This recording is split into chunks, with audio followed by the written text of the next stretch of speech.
à tous et bienvenue ou bienvenue sur ma chaîne, la bibliothèque d'Emilia. Aujourd'hui on se retrouve pour faire mon book haul du mois de février et il y en a trop, alors ça va puisque l'année dernière dans mes souvenirs le book haul de février c'était plus de 24-25 livres. Là on est à 16, ça veut pas dire que c'est raisonnable mais on est quand même à moins donc voilà, j'ai quand même été pas mal gâtée au niveau des réceptions, je vous avoue que j'ai eu pas mal de services presse. Donc je vais découper ça en 4 catégories, les services presse, les achats personnels, les VO et les cadeaux, enfin je dirais le cadeau. Et puis bah commençons tout de suite par les services presse. Quand je vous dis que j'ai été gâtée, je ne vous mens pas. J'ai eu beaucoup de chance, je vous avoue que moi aussi j'ai eu vraiment beaucoup de chance, beaucoup de réceptions. Ça veut pas dire que tout était bon, mais ça c'est pas le sujet de la vidéo. Les Enclaves dorées de Naomi Novik, publié chez Pygmalion. C'est une saga que j'ai terminée, c'est le 3e tome. Je vous ai d'ailleurs fait un saga en série exprès sur cette saga et où je vous donne un petit peu mon avis sur ce 3e tome. Quoi qu'il en soit, c'est une saga que j'aime beaucoup, je suis très contente de l'avoir terminée. Et puis voilà, je vous laisse vous référer à ma vidéo pour plus d'explications. Un autre que j'ai aussi lu, il s'agit de L'ombre de la couronne d'Abigail Owen, publié chez Stardust. Ça n'a pas été une franche réussite, je vous en parle dans mon bilan lecture, tout simplement. C'est pas une lecture que j'ai énormément appréciée, tout simplement parce que pour moi il y a trop de romance, pas assez de fantaisie. Voilà, après c'est un avis complètement personnel, mais c'est l'histoire de Térène, j'ai déjà oublié son nom, Térène je crois, qui est la sœur jumelle de la future reine, la princesse du coup. Son rôle c'est d'être là si jamais il arrive quelque chose à sa sœur, et quand une menace de kidnapping va peser sur sa sœur, elle va décider de se faire passer pour elle pour pouvoir en fait tout simplement jouer un tour au kidnappeur et se faire kidnapper à sa place. Si vous voulez mon avis plus complet, je vous invite à aller voir mon bilan lecture. Ensuite des livres que je n'ai pas lus au moment où je tourne cette vidéo, peut-être que du coup depuis je les ai lus. Le premier que j'attrape c'est Un lundi parfum matcha de Michiko Aoyama, publié chez Nami, qui est sorti début du mois de février je crois, qui est une suite, sans être vraiment une suite, de Un jeudi saveur chocolat que j'avais adoré, qui en fait se construit en plusieurs, 12 nouvelles, où chaque nouvelle va introduire un personnage secondaire qui ensuite sera le personnage principal de la suivante. Et tout pour refaire une boucle, enfin du coup, si jamais on suit la logique du précédent, mais je crois que c'est un petit peu pareil. C'est un petit café à Tokyo et pour moi c'est très printanier, c'est très beau. Ça se lit vraiment vite et j'ai hâte de le découvrir parce que vraiment j'avais eu un coup de cœur pour le précédent. Puis bon, 200 pages avec ce genre de format, ça ira très très vite. Donc voilà, hâte de le découvrir. Ensuite j'ai reçu Meurtre et choix à la crème, donc le 10e tome déjà des enquêtes d'Anna Swanson. Je suis pas à jour encore mais j'y travaille. C'est écrit par Joanne Fluke et donc on suit l'histoire d'Anna qui est une pâtissière émérite qui se retrouve toujours au mauvais endroit au mauvais moment et va aider la police à résoudre de nombreux meurtres. Voilà, c'est un petit peu son travail honoraire, son travail non rémunéré on va dire, et moi j'adore cette saga, vraiment c'est mon petit bonbon, j'aime trop et du coup j'ai très hâte de le découvrir, même si comme je vous dis je suis en retard, je crois que j'en suis au tome 7. Donc ça va encore mais je suis un petit peu en retard. Après je sais que le tout prochain qui sortira pour Noël, enfin en automne mais ça se passera à Noël. Du coup je me dis qu'en vrai 7, 8, 9, 10, 4 tomes à lire, ouais ça se fait. Ça se fait. Peut-être que je vais rattraper mon retard, on verra. En tout cas j'aime beaucoup cette saga. Ensuite j'ai reçu une bête vraiment, et encore je trouve qu'à la caméra il a l'air moins gros qu'en vrai, mais il est énorme, il fait plus de 700 pages. La fin de la saga All of Us Villains, écrit par Amanda Foody et Ciel Herman. C'est une duologie qui va parler d'une compétition magique entre familles qui a lieu chaque génération où en gros une personne est désignée par famille et ils vont se battre à mort et le gagnant va récupérer la magie sur toute la génération. Ce seront les gérants de la magie on va dire. Et j'avais vraiment beaucoup aimé le premier tome. Du coup ben ce qui est cool avec les duologies c'est qu'en 2 tomes c'est terminé et on peut terminer les sagas, puisque je vous rappelle que c'est ce qu'on fait en 2024. Et du coup ben voilà, très hâte de découvrir ce qui va arriver à nos personnages. Et par contre ouais, je m'attendais pas à ce qu'il fasse cette taille là, il est énorme. Non mais je vais vous montrer le premier tome en comparaison parce que je vous jure que visuellement on voit pas. Vous voyez la différence? Je vous ai dit qu'il était gros, il est vraiment énorme, donc il va falloir du courage pour rentrer là-dedans. Après ça se lit très vite, c'est assez fluide, donc je pense que ça ira, mais belle bête quand même. Hein. Ensuite j'ai reçu la suite des monstres de papier, c'est donc l'oiseau de feu, le tome 2 de Han Seiling, publié chez Lumen. C'est une fantaisie asiatique jeunesse, je le précise, c'est très jeunesse, qui va parler de la magie des origamis, donc des personnes qui sont pliomages et qui vont créer de toutes pièces des entités à qui ils vont donner vie et qui vont devenir bah, du coup des... Comment ça s'appelle déjà? Shikigami, voilà. J'avais beaucoup aimé le tome 1 qui pour moi a des grosses influences Ghibli. Alors pourtant c'est très jeunesse et je sais qu'il y en a beaucoup qui n'ont pas aimé parce que c'était trop jeunesse. Et en général moi le jeunesse ça me déplaît un petit peu et là bah, en fait j'ai adoré. Je trouve ça très poétique, très beau, on se croirait ouais, dans un film d'animation et j'ai trouvé ça trop chouette. Alors je me rappelle plus exactement de tous les tenants et les aboutissants de l'histoire mais je sais que j'avais passé un très bon moment. Donc bah, hâte de le découvrir, surtout que les Lumen ont l'air gros, mais en fait il fait 400 pages. Parce que c'est écrit gros et que surtout le papier est hyper épais, donc en fait ça va se lire comme du petit lait. Et enfin, le dernier roman que j'ai reçu en service presse, il s'agit du premier roman que j'ai reçu dans le cadre de mon partenariat en tant qu'ambassadrice à Chatty Rose Disney pour 2024. Vous savez, j'adore Disney, je suis trop fan et donc je suis vraiment trop contente de pouvoir faire partie des ambassadrices. Vraiment, vous vous rendez pas compte, mais j'avais les larmes aux yeux tellement j'étais contente de cette annonce. Et petit Laïus, merci beaucoup parce que c'est grâce à vous tous que je peux avoir des choses comme ça et donc juste un grand merci vraiment parce que vous savez pas à quel point ça m'a rendue heureuse en fait tout simplement. Et du coup dans la première box dont je vous ai déjà fait un réel avec l'ouverture sur Instagram et je l'ai posté en short aussi sur YouTube, j'ai reçu le Twisted Tales sur Merlin l'Enchanteur, donc l'épée dans l'enclume de Marie Mancusi et qui va parler en fait finalement pas de avant si c'était passé quelque chose de différent, on est vraiment sur la suite du film puisque dans le résumé, alors je l'ai pas encore lu hein, mais le résumé nous dit: après avoir tiré l'épée de l'enclume, Arthur est passé des cuisines au trône de Camelot. Donc on est vraiment dans la suite et en fait il va avoir un petit peu des difficultés hein, en tant que petit garçon qui a toujours vécu un peu dans l'ombre à diriger un pays entier et un jour la jeune Guenièvre, que le nom vous dira forcément quelque chose, va arriver au château mais il se pourrait qu'elle soit envoyée par la méchante Madame Mune. Donc voilà, j'ai hâte de le lire. Les filles se sont directement plongées, moi j'ai pas eu le temps. Il fait 315 pages donc clairement ça va se dévorer et j'ai trop envie. J'aimais beaucoup en plus Merlin l'Enchanteur, ça fait pas partie de mes préférés parce qu'il n'y a pas beaucoup de musique mais j'ai ce souvenir de cette scène avec la Madame Écureuil qui est amoureuse en fait de Moustique, donc Arthur, et qui à la fin quand il se retransforme en humain, elle est malheureuse comme les pierres et moi je me rappelle de cette scène et j'étais hyper malheureuse pour elle aussi. Les prémices de mon petit cœur tout mou, mais voilà, c'est un film en fait que j'aime beaucoup et du coup on l'a regardé avec mon conjoint pour tout simplement pour que je me remette dedans parce que du coup vu que ça se passe juste après j'avais très envie qu'on le regarde et vu que lui aussi il aime bien les Disney et on s'est refait le film. Ensuite on va parler de mes achats. Alors le premier c'est tout simplement celui qu'on voit partout, hein, Fourth Wing de Rebecca Yarros, publié chez Ugo Romantesi qui est donc cette histoire avec des dragons et des épreuves. Clairement je n'ai retenu que ça et je veux ne savoir que ça. Tout simplement puisque ce roman fait les... comment dire, les gros titres un petit peu de tout Bookstagram, tout Booktube, tout partout. Il y a une team qui a adoré, il y a une team qui trouve que ça vaut pas la hype, il y a une team qui dit que la traduction est pas ouf. Je me laisse un petit peu beaucoup de distance par rapport à tout ça, par rapport à tous ces discours, tout simplement parce que j'ai pas envie de le lire tout de suite. Il a une hype telle, déjà j'ai pas pris la version collector parce que j'ai pas envie d'être un pigeon et de me faire avoir. C'est de la romantécie, on va y aller mollo. Par contre j'adore les dragons, j'adore les épreuves donc j'avais quand même très envie de le lire et de voir par moi-même. On m'a dit en plus que niveau smut ça passait, ça allait donc voilà.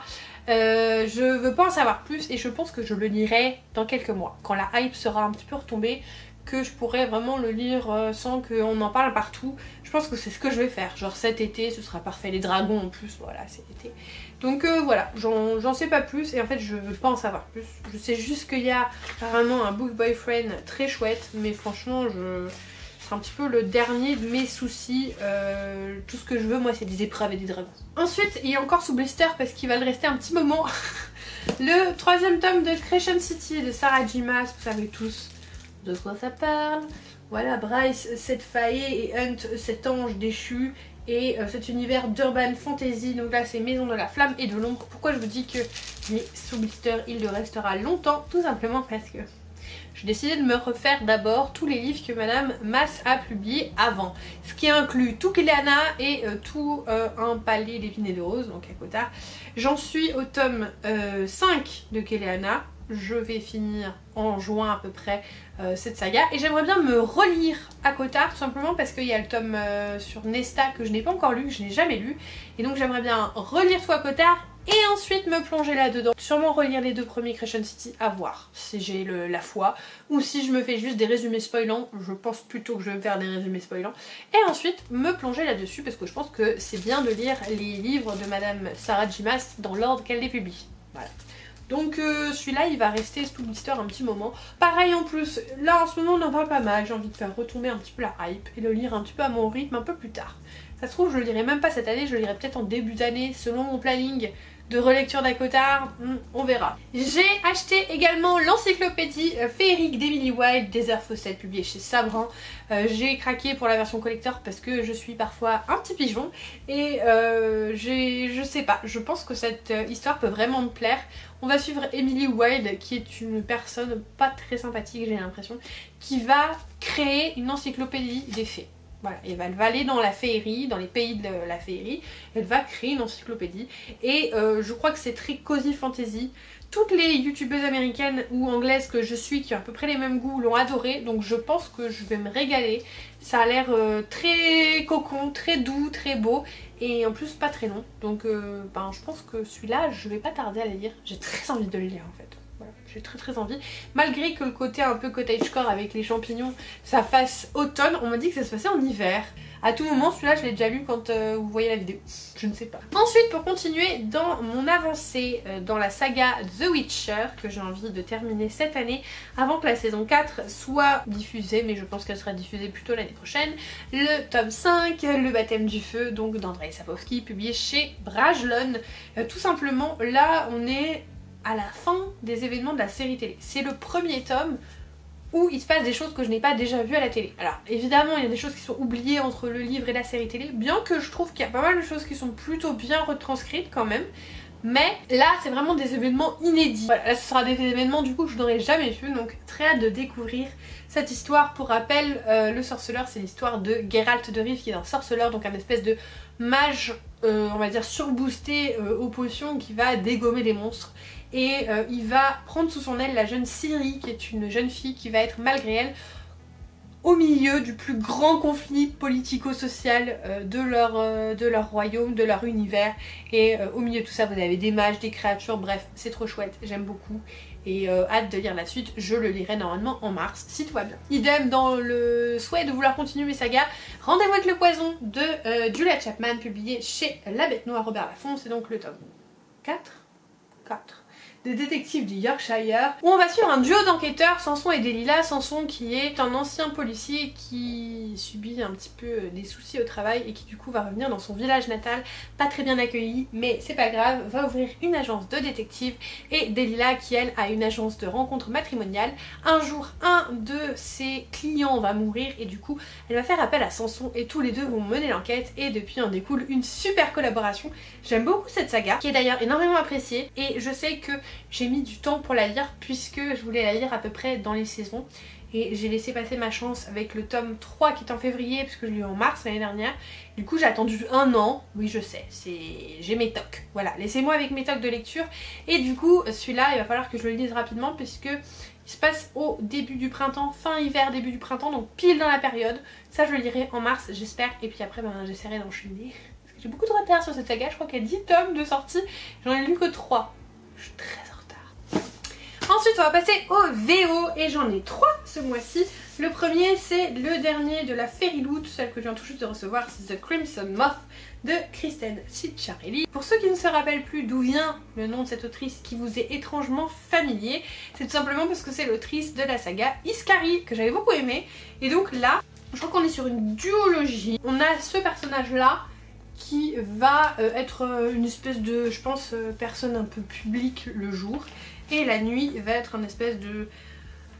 comment dire, de vigilante, donc en français je sais pas trop comment le traduire, en gros elle va aller punir ceux qui doivent être punis entre guillemets, et il est question d'une purge aussi, elle va sauver les gens de la purge je crois. Il est question de sorcières et aussi de chasse aux sorcières, peut-être une sorcière et un chasseur je crois, puisqu'on a ce monsieur aussi qui s'appelle Gideon, peut-être, je ne sais pas. Le petit Jaspage. Je veux pas trop y aller en ayant pas mal d'attentes, donc je vais rester assez neutre par rapport à ce résumé. Puis on verra, parce que de toute façon je les lis à peu près tous les mois avec le book club, donc on verra bien. Un autre que j'ai reçu qui va un petit peu plus vous parler, c'est la suite de ce Don Perfide que moi j'ai en anglais, donc c'est Discursed Light. C'est d'ailleurs la suite et fin, puisque je crois que ce Don Perfide est une duologie. C'est écrit par Emily Teld et c'est donc la version Fairy Loot que j'aime beaucoup. Très maritime ce deuxième tome. Voilà, on était sur des citrons pour le premier tome, là on est sur des bateaux. Pourquoi pas. Après tout, on est dans une fantasy d'inspiration italienne, donc ça ressemble vachement. On suit Alessa, qui est une finestra. Son rôle, ça va être d'amplifier les pouvoirs de son conjoint pour après se battre contre une espèce de nuée de monstres qui attaquent de façon plutôt régulière. Le problème, c'est que Alessa, à chaque fois qu'elle touche quelqu'un, la personne meurt. Et du coup, elle a déjà tué 3 de ses maris. Et c'est comme ça qu'on va découvrir Alessa au début du premier tome. On va lui assigner un garde du corps qui s'appelle Dante, et vous vous doutez bien, déjà son prénom, que ça va faire des bisous. Bref, c'est une saga vraiment d'inspiration italienne que j'aime beaucoup. Au-delà de la romance, je trouve qu'il y a un univers qui est vraiment percutant et qui est intéressant. Et j'ai hâte de découvrir la fin de cette duologie que je lirai, je pense, cet été. Vous vous en doutez, avec mes petits tocs de lecture de saison, je ne pouvais pas faire autrement que de lire ça en été. Un autre livre Fairy Loot que je vais lire, je pense, cet été, il s'agit de What the River Knows de Isabelle Ibanez. C'est un livre, vous vous en doutez, sur la mythologie égyptienne, bien sûr, oui monsieur. Donc on va être vraiment sur ce côté mythologie égyptienne. Marie de Mirazonchi l'a déjà lu, mais en fait moi j'ai eu un souci avec mon envoi et du coup la box m'a été renvoyée, mais la lecture commune du book club avec qui normalement je lis mes Fairy Loot tous les mois était déjà passée, du coup j'ai pas pu le lire, et ça tant mieux dans un sens, parce que pour moi mythologie égyptienne ça se lit en été et pas en février, donc c'est pas plus mal. Je sais pas du tout de quoi ça parle par contre, vraiment on est très loin au niveau information sur ce livre. Oh, on est à Buenos Aires. Une héroïne qui perd ses parents et qui va partir au Caire pour découvrir la vérité. Puis la magie de l'ancienne Égypte va remonter à la surface et va en gros prendre possession de sa vie. Je pense qu'on va avoir des dieux, on va avoir de la magie, ça va être très chouette. Bref, c'est un livre que j'ai très envie de lire, mais plutôt cet été, et puis ben du coup je vous en parlerai, mais pas tout de suite. Et enfin, j'ai reçu un cadeau ce mois-ci, et ce cadeau, il vient de ma copine Aurélie de Livromancienne, qui en fait a vu dans ma wishlist un livre qu'elle a adoré, son dernier coup de cœur en date, et elle s'est dit, bah tu ne peux pas ne pas le lire, donc elle me l'a acheté. Merci beaucoup Aurélie, vraiment un grand merci, ça me fait très plaisir.